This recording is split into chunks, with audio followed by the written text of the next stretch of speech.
ഓം ശ്രീ ഗുരുഭ്യോ നമഃ. ഓം ശ്രീ പരമാത്മനേ നമഃ. ഓം ശ്രീ ലളിതാംബികായൈ നമഃ. ഓം നമോ നാരായണായ. ഓം നമോ ഭഗവതേ വാസുദേവായ. നമസ്തേ സജ്ജനങ്ങളെ.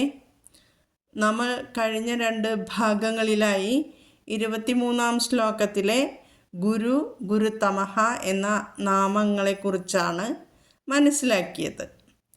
ദത്താത്രേയ അവധൂതൻ്റെ 24 ഗുരുക്കന്മാരെക്കുറിച്ചാണ് ഇന്ന് മനസ്സിലാക്കാൻ പോകുന്നത്.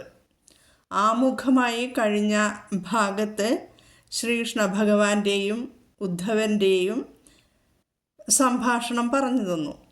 ഭഗവാൻ സ്വധാമത്തിലേക്ക്, അതായത് വൈകുണ്ഠത്തിലേക്ക് തിരികെ പോകാൻ തുടങ്ങുന്നു എന്ന് മനസ്സിലാക്കിയ ഉദ്ധവർ എന്നെയും കൊണ്ടുപോകൂ എന്ന് ഭഗവാനോട് അപേക്ഷിച്ചു. അപ്പോൾ ഭഗവാൻ ഉദ്ധവനെ ഉപദേശിക്കുന്ന ഭാഗമാണ് നാം മനസ്സിലാക്കുന്നത്. ആരാണ് ഉദ്ധവർ? കേവലം 5 വയസ്സു മുതൽ ഉദ്ധവർ കൃഷ്ണനെ പൂജിച്ചിരുന്നു. ആ ഭക്തിയിൽ മുഴുകിയിരിക്കുമ്പോൾ അമ്മ ഭക്ഷണം കഴിക്കാൻ വിളിച്ചാൽ പോലും ആ ബാലൻ കേട്ടിരുന്നില്ല. മുതിർന്നപ്പോൾ എന്തിനും ഏതിനും ശ്രീകൃഷ്ണ ഭഗവാന്റെ കൂടെ ഉണ്ടാവും ഉദ്ധവർ. നിൽക്കുമ്പോഴും ഇരിക്കുമ്പോഴും നടക്കുമ്പോഴും കിടക്കുമ്പോഴും കളിക്കുമ്പോഴും കുളിക്കുമ്പോഴും ഉണ്ണുമ്പോഴും അങ്ങനെ ഏത് പ്രവൃത്തി ചെയ്യുമ്പോഴും വേർപിരിയാതെ പ്രാണന് തുല്യം സ്നേഹിച്ചും കൊണ്ട് ഉദ്ധവർ കൂടെയുണ്ടാവും. ഭഗവാൻ ധരിച്ചതിന് ശേഷം ഉപേക്ഷിക്കുന്ന വസ്ത്രങ്ങൾ, മാല, അലങ്കാരങ്ങൾ, ഇനി വേണ്ട ചന്ദനം, ഇതെല്ലാമാണ് ഉദ്ധവർ ധരിക്കുക. ഭക്ഷണം കഴിച്ചതിന് ശേഷം ബാക്കി വയ്ക്കുന്ന ഭക്ഷണമുണ്ടല്ലോ, ഉച്ഛിഷ്ടം, അതും ഉദ്ധവർ ഭക്ഷിക്കും. ഇങ്ങനെയൊക്കെ ചെയ്തതുകൊണ്ട് സംസാര ദുഃഖത്തെ അല്ലെങ്കിൽ സംസാരമാക്കുന്ന സമുദ്രത്തെ കടക്കാനായിട്ട് ഒരു പ്രയാസവും ഉണ്ടാക്കില്ലെന്ന് ഉദ്ധവർ പറയുന്നുണ്ട്. കഴിഞ്ഞ ഭാഗത്ത് പറഞ്ഞു നിർത്തിയത് മനുഷ്യജന്മത്തിൽ വിചാരശക്തി വേണ്ട വിധത്തിൽ ഉപയോഗപ്പെടുത്തുകയാണെങ്കിൽ ശരീരാഭിമാനത്തെ അകറ്റി ആത്മതത്വത്തെ അറിഞ്ഞ് പ്രാപിക്കാൻ സാധിക്കുമെന്ന് ഭഗവാൻ ഉദ്ധവനോട് പറയുന്നതാണ്. ഇത് ബോധിപ്പിക്കുവാനായി യദുമഹാരാജാവും ദത്താത്രേയ അവധൂതനും തമ്മിലുള്ള സംവാദരൂപേണയുള്ള ഒരു ഇതിഹാസത്തെ പറഞ്ഞു തരാമെന്ന് ഭഗവാൻ പറയുന്നുണ്ട്. ആരാണ് ദത്താത്രേയൻ? അത്രി മഹർഷിക്ക് അനസൂയയിൽ ജനിച്ച പുത്രനാണ് ദത്താത്രേയൻ. ഇദ്ദേഹം മഹാവിഷ്ണുവിൻ്റെ അംശാവതാരമാണ്. ദത്ത് എന്ന് വെച്ചാൽ നിർഗുണത്തിൻ്റെ അനുഭൂതി ലഭിച്ചിട്ടുള്ളവൻ എന്നാണ്. അതായത് ആർക്കാണ് ഞാൻ ബ്രഹ്മമാണ്, മുക്തനാണ്, ആത്മാവ് തന്നെയാണ് എന്ന നിർഗുണത്തിൻ്റെ അനുഭൂതി ലഭിച്ചിട്ടുള്ളത് അവനാണ് ദത്ത്. അത്രേയൻ എന്നാൽ അത്രിമുനിയുടെ പുത്രൻ എന്നാണ്. ദത്താത്രേയ അവധൂതൻ്റെ രസകരമായ കഥകളുണ്ട്, പക്ഷെ അതിലേക്കിപ്പോൾ പോകുന്നില്ല. ബ്രഹ്മാവും വിഷ്ണുവും ശിവനും അത്രിമുനിയുടെ ഭാര്യ അനസൂയയുടെ പാതിവ്രത്യം പരീക്ഷിക്കുവാൻ ആശ്രമത്തിൽ ചെന്നു. അവസാനം അനസൂയയുടെ മക്കളായി പിറക്കേണ്ടി വന്നു ഈ 3 പേർക്കും എന്നാണ് ഒരു കഥ. ബ്രഹ്മാവ് ചന്ദ്രനായും വിഷ്ണു ദത്താത്രേയനായും ശിവൻ ദുർവാസാവ് എന്ന പേരിലും അനസൂയയുടെ പുത്രന്മാരായി ജനിച്ചു. ദത്താത്രേയൻ ചെറുപ്രായത്തിൽ തന്നെ വീട് വിട്ടിറങ്ങി അലഞ്ഞു തിരിഞ്ഞ് നടക്കും. ജനങ്ങൾക്കിടയിൽ ജ്ഞാനത്തിൻ്റെ വിളക്ക് തെളിയിക്കാൻ വന്ന അവതാരമാണ് ദത്താത്രേയൻ. ഒരു പശുവും 4 നായ്ക്കളും എപ്പോഴും ദത്താത്രേയ മഹർഷിയുടെ കൂടെ ഉണ്ടാകും. നമ്മൾ ഫോട്ടോകളൊക്കെ ശ്രദ്ധിച്ചാൽ മനസ്സിലാവും. പശു ഭൂമിദേവിയെയും 4 നായ്ക്കൾ 4 വേദങ്ങളുമാണ്. ഋഗ്വേദം, യജുർവേദം, സാമവേദം, അഥർവവേദം. ആത്മീയ ജ്ഞാനത്തിൻ്റെ ബാഹ്യശേഖരങ്ങളാണ് ഈ വേദങ്ങൾ. പിന്നെയുണ്ട് കയ്യിൽ ത്രിശൂലം. ത്രിശൂലം സൂചിപ്പിക്കുന്നത് ത്രിഗുണങ്ങളെയാണ്. ത്രിഗുണങ്ങളെക്കുറിച്ച് ഞാൻ കുറേ പറഞ്ഞു തന്നിട്ടുണ്ട്. സത്വഗുണം, രജോ ഗുണം, തമോ ഗുണം. സത്വഗുണം പ്രകാശത്തെയും, രജസ് എന്തിനാണ് പ്രവർത്തനം, തമസ് ജഡത്വം എന്നിങ്ങനെ മായാലോകത്തെ ഉൾക്കൊള്ളുന്ന 3 ഗുണങ്ങളെ, ആ 3 ഗുണങ്ങളെ മറികടന്നതായി ത്രിശൂലം സൂചിപ്പിക്കുന്നു കേട്ടോ. അപ്പോൾ ത്രിശൂലമുണ്ട്. പിന്നെ ഇനി നമുക്ക് 24 ഗുരുക്കളിലേക്ക് വരാം. വളരെ വിസ്തരിച്ച് പറഞ്ഞു തരേണ്ടതാണ്, പക്ഷേ സമയം അധികം എടുക്കേണ്ടി വരും. അതുകൊണ്ട് ചുരുക്കി പറയാൻ ശ്രമിക്കാം. ഈ ഓഡിയോയിൽ 24 ഗുരുക്കന്മാരെയും കുറിച്ച് പറയാനായിട്ടുള്ള സമയം കിട്ടില്ലെന്ന് തന്നെയാണ് മനസ്സിലാക്കുന്നത്. എങ്കിലും എത്രയാണ് എത്തുന്നത് അത്രയും പറഞ്ഞു തരാം. അടുത്ത ഭാഗത്ത് പൂർത്തിയാക്കാം. ദത്താത്രേയ മഹർഷി തൻ്റെ ശരീരത്തിനു വേണ്ടുന്ന യാതൊരു സംസ്കാരവും വരുത്തുന്നതിൽ മനസ്സ് വച്ചിരുന്നില്ല. കുളിക്കില്ല, വസ്ത്രം ധരിക്കില്ല. എന്നാൽ യൗവനയുക്തനാണ്. ആത്മാവല്ലാതെ മറ്റൊന്നുമില്ലെന്നുള്ള ദൃഢബോധത്താൽ യാതൊരു ഭയവുമില്ലാതെ സഞ്ചരിക്കുന്നു. ആധ്യാത്മികാദി താപങ്ങളുടെ ബാധയില്ല. ആത്മാരാമനായി സഞ്ചരിക്കുന്നു. പണ്ഡിതനാണ്. ഒരിക്കൽ യദുമഹാരാജാവ് ദത്താത്രേയ അവധൂതനെ കണ്ടപ്പോൾ സമീപത്ത് ചെന്ന് ചോദിച്ചു, കുതോ ബുദ്ധിരിയം ബ്രഹ്മൻ അകർത്തു സുവിശാരദ യാമാസാദ്യ ഭവാൻ ലോകേ വിദ്യാംശ്ചരതി ബാലവത്. ഹേ ബ്രഹ്മൻ, അകർത്താവായ അങ്ങേക്ക് സർവലോക വിലക്ഷണമായി ഇരിക്കുന്ന ഈ ബുദ്ധി എങ്ങനെ ഉണ്ടായി? യാതൊരു ബുദ്ധി സ്വീകരിച്ചിട്ട് എല്ലാം അറിവുള്ളവനാണെങ്കിലും ഒന്നും അറിയാത്ത കുട്ടിയെപ്പോലെ അങ്ങ് ലോകത്തിൽ സഞ്ചരിക്കുന്നുണ്ടല്ലോ. ഇങ്ങനെ ചോദിച്ചു. ഇത് കേട്ട് ദത്താത്രേയൻ യദുമഹാരാജാവിനോട് പറഞ്ഞു, അല്ലയോ മഹാരാജൻ, ഞാൻ അനേകം ഗുരുക്കന്മാരെ ബുദ്ധി കൊണ്ട് സ്വീകരിച്ചിട്ടുണ്ട്. അവർ എനിക്ക് ഉപദേശിച്ചതുകൊണ്ടല്ല ഗുരുക്കന്മാരായത്. ഞാൻ അവരുടെ പ്രവൃത്തി സൂക്ഷിച്ചു നോക്കി അവരിൽ നിന്ന് ഓരോന്നും പഠിച്ചു. അങ്ങനെ അഭ്യസിച്ച ജ്ഞാനം കൊണ്ട് താപത്രയാഗ്നിയിൽ നിന്ന് മോചിക്കാനിടയായി. അതുകൊണ്ട് നിർവികാരനായി സഞ്ചരിക്കാൻ സാധിക്കുന്നു. ആ ആചാര്യന്മാരുടെ നാമങ്ങൾ കേട്ടോളൂ എന്ന് പറഞ്ഞ് എല്ലാം വിശദമായിട്ട് രാജാവിന് പറഞ്ഞു കൊടുത്തു. ഏതൊക്കെയാണ് 24 ഗുരുക്കന്മാർ? ഭൂമി, വായു, ആകാശം, ജലം, അഗ്നി, ചന്ദ്രൻ, സൂര്യൻ, കപോത്തപക്ഷി അതായത് മാടപ്രാവ്, അജഗരം, സമുദ്രം, പാറ്റ, വണ്ട്, പിങ്കള എന്ന സ്ത്രീ, കുരരപക്ഷി, കുട്ടി, കന്യക, ശരമുണ്ടാക്കുന്നവൻ, സർപ്പം, എട്ടുകാലി, വേട്ടാളൻ. ഈ 24 പേരാണ് എൻ്റെ ഗുരുനാഥന്മാർ എന്ന് അവധൂതൻ യദുരാജാവിനോട് പറഞ്ഞു. പിന്നീട് ഓരോ ഗുരുനാഥന്മാരിൽ നിന്നും പഠിച്ച പാഠങ്ങൾ പറയാൻ തുടങ്ങി. ആദ്യത്തെ ഗുരുനാഥൻ ഏതാണ്? ഭൂമിയാണ്. പ്രാരബ്ധത്തിൻ്റെ അധീനതയിലിരിക്കുന്ന പ്രാണികളാൽ പീഡിപ്പിക്കപ്പെട്ടിരിക്കുന്നവരായിരുന്നാലും മനഃശാഞ്ചല്യമില്ലാതെ ഇരിക്കുകയും തൻ്റെ ധർമ്മത്തിൽ നിന്ന് അണുയിട ചലിക്കാതെയും ഇരിക്കുന്നു. ഭൂമിയുടെ ഈ വ്രതത്തെ ഞാൻ പഠിച്ചു. ഭൂമി ക്ഷമയോടുകൂടി ഇരിക്കുന്നത് പഠിച്ചു. എന്തൊക്കെയാണ് അല്ലേ ഈ ഭൂമിയിൽ ചെയ്യുന്നത് മനുഷ്യൻ? കുത്തിക്കുഴിക്കുക, മലകൾ ഇടിച്ച് നിരപ്പാക്കുക, മലിനപദാർത്ഥങ്ങൾ കൊണ്ടു തള്ളുക, വൃക്ഷങ്ങളെല്ലാം നശിപ്പിക്കുക.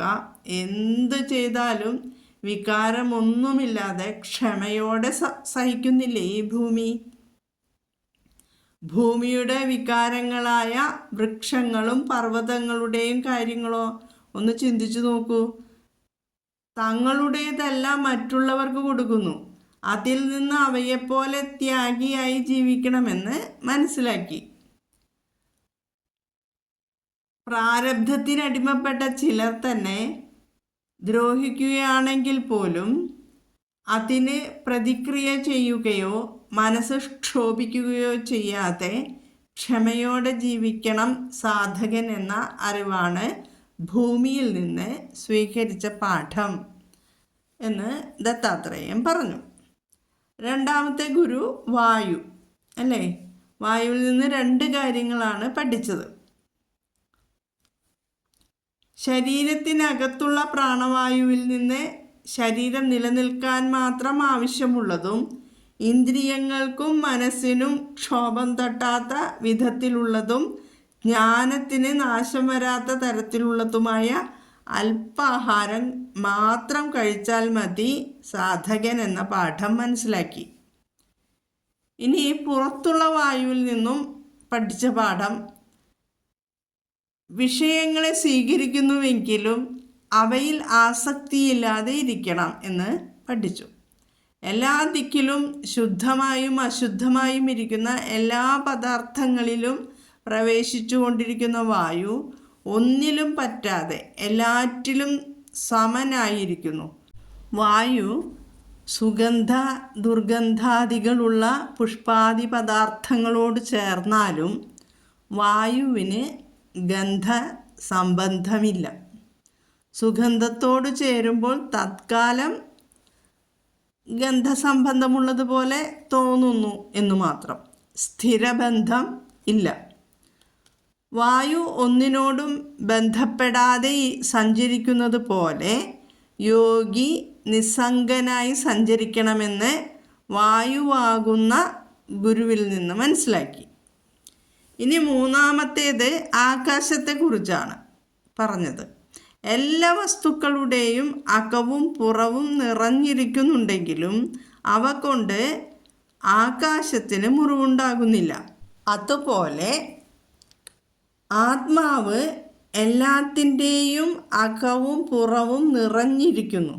ഒരേ ആത്മാവ് സർവചരാചരങ്ങളുടെയും ഉള്ളിലും പുറത്തും വ്യാപിച്ചു കൊണ്ടിരിക്കുന്നുവെങ്കിലും ഒന്നിനോടും യോജിക്കാതെയും പരിച്ഛിന്നമാവാതെയും ഇരിക്കുന്നു.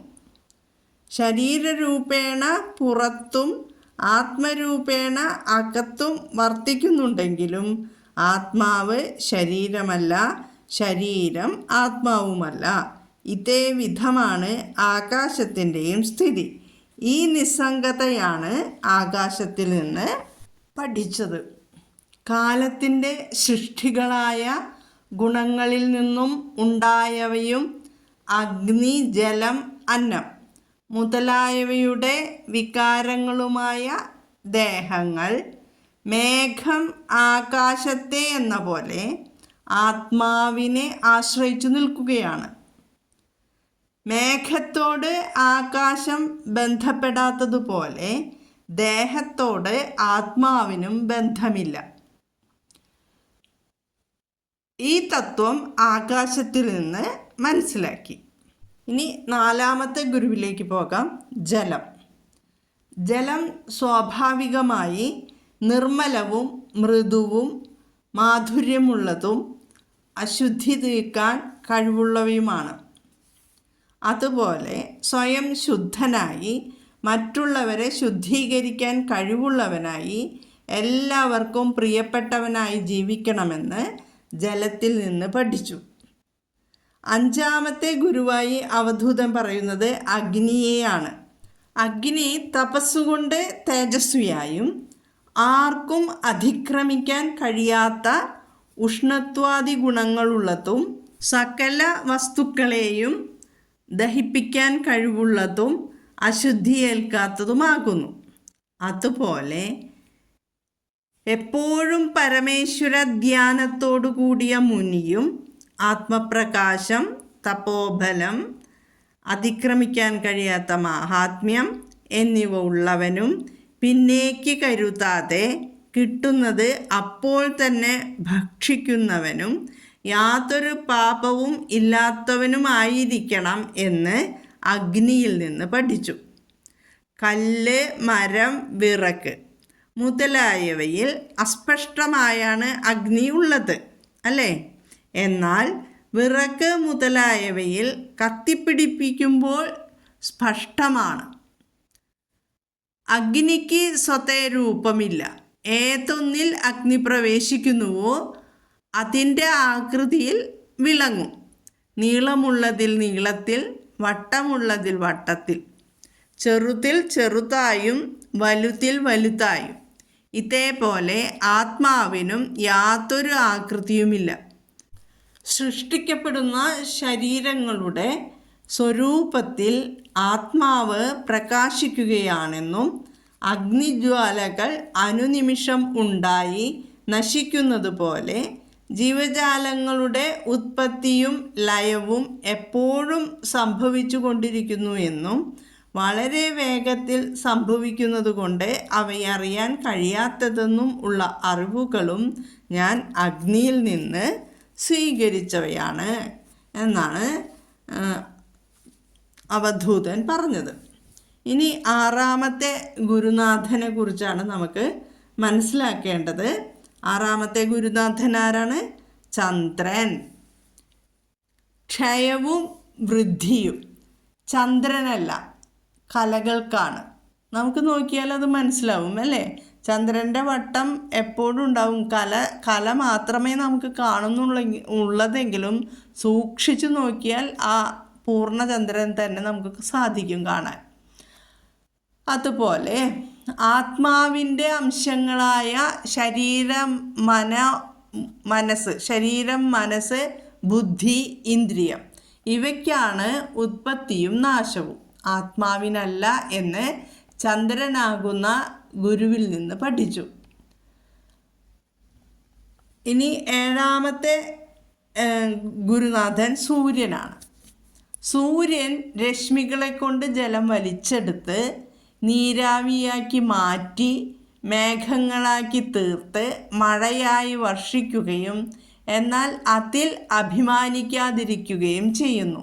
അതുപോലെ യോഗിയും പ്രപഞ്ചത്തിൽ നിന്ന് പലവിധ അറിവുകളും സ്വീകരിക്കുകയും അർഹതപ്പെട്ടവർക്ക് ഉപദേശിച്ചു കൊടുക്കുകയും വേണം. താൻ സ്വീകരിക്കുന്നതായോ ഉപദേശിക്കുന്നതായോ അഭിമാനിക്കാതെ ജീവിക്കുകയും വേണമെന്ന് സൂര്യനിൽ നിന്ന് മനസ്സിലാക്കി. ജലപാത്രങ്ങൾ പലതായതിനാൽ അവയിലെ സൂര്യപ്രതിബിംബങ്ങൾ പലതായി തോന്നപ്പെടുന്നത് പോലെ, അതായത് നമ്മൾ ഒരു 10 പാത്രത്തിൽ വെള്ളം നിറച്ച് വെച്ചു, പല വിധത്തിലുള്ള പാത്രങ്ങളിൽ വെള്ളം നിറച്ച് വെച്ചിട്ടുണ്ടെങ്കിൽ അതിലെ സൂര്യന് പലതായി തോന്നപ്പെടും, അല്ലേ? അതിലെല്ലാം പ്രതിബിംബങ്ങൾ നമ്മൾ കാണും. അത് പലതായി തോന്നപ്പെടുന്നത് പോലെ ശരീരങ്ങൾ പലതായതുകൊണ്ട് അവയിലെ ആത്മപ്രതിബിംബങ്ങളാകുന്ന ജീവന്മാരും പലതായി തോന്നപ്പെട്ടുകൊണ്ടിരിക്കുന്നു. ആ അറിവ് സൂര്യനിൽ നിന്നാണ് ഗ്രഹിച്ചത്.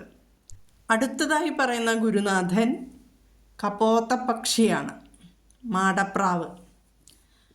ആരോടും അധികം സ്നേഹവും ബന്ധവും വച്ചു പുലർത്തരുതെന്നും അവ ദുഃഖകാരണങ്ങളായി തീരുമെന്നുമാണ് മാടപ്രാവിൽ നിന്ന് പഠിച്ചത്. ആ കഥ ഇവിടെ വിസ്തരിച്ച് പറയുകയാണ്. ഒരു കാട്ടിലെ ഒരു മാടപ്രാവ് കൂടുകെട്ടി പെൺപ്രാവിനോടുകൂടി താമസിച്ചിരുന്നു. 2 പ്രാവുകളും ജീവനു തുല്യം പരസ്പരം സ്നേഹിച്ചിരുന്നു. ക്രമേണ പെൺപ്രാവ് ഗർഭിണിയായിത്തീരുകയും യഥാകാലം മുട്ടകളിടുകയും അവ വിരിഞ്ഞ് ഭംഗിയുള്ള പ്രാവിൻ കുഞ്ഞുങ്ങൾ ഉണ്ടാവുകയും ചെയ്തു. അമ്മയുടെയും അച്ഛൻ്റെയും ലാളന അനുഭവിച്ചുകൊണ്ട് കുഞ്ഞുങ്ങൾ മെല്ലെ മെല്ലെ വളർന്നു വരാൻ തുടങ്ങി. പ്രാവിൻ ദമ്പതികൾ കുഞ്ഞുങ്ങളെ പ്രാണനു തുല്യം സ്നേഹിച്ചിരുന്നു. ഒരു ദിവസം 2 പ്രാവുകളും ആഹാര സമ്പാദനത്തിനായിട്ട് ദൂരേക്ക് പോയിരിക്കുമ്പോൾ ഒരു വേടൻ വന്ന് വല വീശി ചിറകുമുളയ്ക്കാത്ത പ്രാവിൻ കുഞ്ഞുങ്ങളെ വലയിൽ വീഴ്ത്തി. അല്പസമയത്തിനു ശേഷം ആഹാരവുമായി പറന്നു വന്ന പെൺപ്രാവ് കുഞ്ഞുങ്ങൾ വലയിൽ വീണു പിടയ്ക്കുന്ന ദയനീയമായ കാഴ്ചയാണ് കണ്ടത്. വ്യസനം സഹിക്കാൻ കഴിയാതെ ആ പ്രാവ് കുഞ്ഞുങ്ങളോട് കൂടി മരിക്കാൻ തയ്യാറായി വലയിലേക്ക് ചാടി. ജീവനു തുല്യം സ്നേഹിച്ചിരുന്ന ഭാര്യയും ജീവനേക്കാൾ പ്രിയപ്പെട്ട കുഞ്ഞുങ്ങളും വലയിൽ വീണു പിടയ്ക്കുന്ന ഹൃദയം തകർന്ന കാഴ്ച കണ്ടുകൊണ്ട് പറന്നു വന്ന ആൺപ്രാവ് ഭാര്യയും കുഞ്ഞുങ്ങളും നഷ്ടപ്പെട്ട ഞാൻ ദുഃഖിക്കുവാനായി മാത്രം ഇനി ജീവിക്കുന്നത് എന്തിനാണ് എന്ന് വിചാരിച്ച് ചിറകടിച്ച് കരഞ്ഞുകൊണ്ട് ആ വലയിലേക്ക് പറന്നു ചെന്ന് വീണു. ക്രൂരനായ വേട്ടന് സന്തോഷമായി. അവൻ 2 പ്രാവുകളെയും കുഞ്ഞുങ്ങളെയും കൊണ്ട് ഗൃഹത്തിലേക്ക് പോവുകയും ചെയ്തു. ഭാര്യയിലും കുഞ്ഞുങ്ങളിലും ആസക്തനായി ഇന്ദ്രിയജയമില്ലാതെ ജീവിക്കുന്ന ഗൃഹനാഥൻ ഈ പ്രാവിനെ പോലെ ദുഃഖിക്കേണ്ടി വരുമെന്ന് തീർച്ചയായി. മോക്ഷപ്രാപ്തിക്ക് ഉപയോഗിക്കാൻ പറ്റിയ മനുഷ്യ ശരീരം കിട്ടിയിട്ട് മാടപ്രാവിനെ പോലെ ഗൃഹജീവിതത്തിൽ മുഴുകി കഴിയുന്നത് വളരെ വലിയ നഷ്ടമാണ്. ഇതാണ് മാടപ്രാവിൽ നിന്ന് പഠിച്ചത്. ഇനി 9ാമത്തെ ഗുരുനാഥനിലേക്ക് കടക്കാം. പെരുമ്പാമ്പ് അല്ലേ, അജഗരം. പെരുമ്പാമ്പ് എങ്ങനെ ഭക്ഷണം കഴിക്കുക? അനങ്ങാതെ ഒരിടത്ത് കിടക്കും, വായും തുറന്നു വെച്ച് കിടക്കും. ആ വായിലേക്ക് വരുന്നത് എന്താണോ അത് കഴിക്കും. അല്ലാതെ ഭക്ഷണത്തിന് വേണ്ടി ഇര തേടി പോകാറില്ല പെരുമ്പാമ്പ്. പൂർവകർമ്മഫലമായ ദുഃഖം പ്രയത്നം കൂടാതെ വന്നു ചേരുന്നത് പോലെ അർഹതപ്പെട്ട സുഖവും പ്രയത്നിക്കാതെ തന്നെ കിട്ടും എന്നുള്ളത് പെരുമ്പാമ്പിൽ നിന്നും മനസ്സിലാക്കി. അതിനാൽ ഞാൻ ആഹാര സമ്പാദനത്തിനായിട്ട് പോലും പ്രവർത്തിക്കാറില്ല എന്നാണ് അവധൂതം പറയുന്നത്. പ്രാരബ്ധം അനുസരിച്ച് കിട്ടുന്ന ഭക്ഷണം സ്വാദുള്ളതോ സ്വാദില്ലാത്തതോ അധികമോ കുറച്ചോ ആയാലും അതുകൊണ്ട് തൃപ്തിപ്പെട്ട് ഇന്ദ്രിയങ്ങളെയും മനസ്സിനെയും പ്രവർത്തിപ്പിക്കുകയോ ഉറങ്ങുകയോ ചെയ്യാതെ അങ്ങനെ അനേക ദിവസങ്ങൾ പെരുമ്പാമ്പ് കിടക്കാറുണ്ട്. യാതൊന്നും പ്രവർത്തിക്കാതെ യാദൃച്ഛികമായി വന്നു ചേരുന്ന ഭക്ഷണം കൊണ്ട് സന്തോഷിച്ചു കഴിയുന്ന പെരുമ്പാമ്പാണ് പ്രവർത്തിക്കുകയല്ല നിവർത്തിക്കുകയാണ് വേണ്ടത് എന്ന് എന്നെ പഠിപ്പിച്ച ഗുരു എന്നാണ് അവധൂതം പറഞ്ഞത്. ഇനി അടുത്ത ഗുരു, അതായത് 10ാമത്തെ ഗുരുനാഥൻ സമുദ്രം. സമുദ്രത്തെപ്പോലെ അഗാധനും നിർമ്മലനും അക്ഷോഭ്യനുമായി ജീവിക്കണമെന്നും വർഷക്കാലത്ത് പല നദികളിലെ വെള്ളം വന്നു ചേരുമ്പോൾ കരകവിഞ്ഞൊഴുകുകയോ വേനൽക്കാലത്ത് വെള്ളം വരാത്തപ്പോൾ വറ്റിപ്പോവുകയോ ചെയ്യാത്ത സാഗരത്തെ പോലെ വിഷയാനുഭവങ്ങൾ വരുമ്പോൾ സന്തോഷിക്കുകയോ വരാത്തപ്പോൾ ദുഃഖിക്കുകയോ ചെയ്യാതെ കഴിയണമെന്നും സമുദ്രമാകുന്ന ഗുരുവിൽ നിന്ന് പഠിച്ചു എന്ന് യദുരാജാവിനോട് അവധൂതം പറയുന്നു. അങ്ങനെ നമ്മളിപ്പോൾ 10 ഗുരുനാഥന്മാരെ കുറിച്ച് പഠിച്ചു. ബാക്കിയുള്ള ഗുരുനാഥന്മാരെ കുറിച്ച് അടുത്ത ഭാഗത്തിൽ പറഞ്ഞു തരാം. ഓം ശ്രീ ഗുരുഭ്യോ നമഃ. ഹരി ഓം.